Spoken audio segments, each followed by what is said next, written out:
Welcome to Christ church YouTube channel.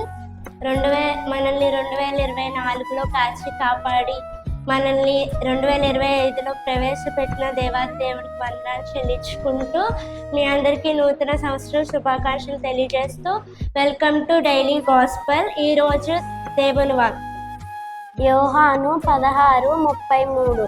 నా యందు మీకు సమాధానము కలుగునట్లు ఈ మాటలు మీతో చెప్పుచున్నాను. లోకము మీకు శ్రమ కలుగును, అయినను ధైర్యము తెచ్చుకొనిడి, నేను లోకమును జయించుచున్నాను. ఇక్కడ దేవుడు ఏమని చెప్తున్నాడంటే సమాధానం గురించి వివరిస్తున్నాడు.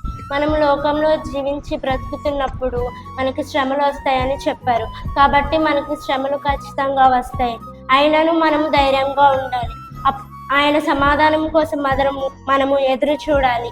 ఆయన సమాధానం కోసము మనము బ్రతుకులాడాలి. ఆయన సమాధానం కోసము మనము నిరీక్షణ కలిగి జీవించాలి. అప్పుడు మనకు కలిగిన ఇబ్బందులను బట్టి ఆయన యొద్ద నుండి మనము సమాధానమును పొందుకుంటాం. మీకు సమాధానము కావాలంటే ఆయనతో సంబంధం కలిగి జీవించాలి. మనము 24లో సమాధానం లేకుండా ఉన్నామేమో, 25లో మనము సమాధానం కలిగి జీవించాలని కోరుకుంటూ ఈ చిన్న వాక్యం దేవుడు దీవించును గాక. ఆమేన్. Please do like, share and subscribe for more updates.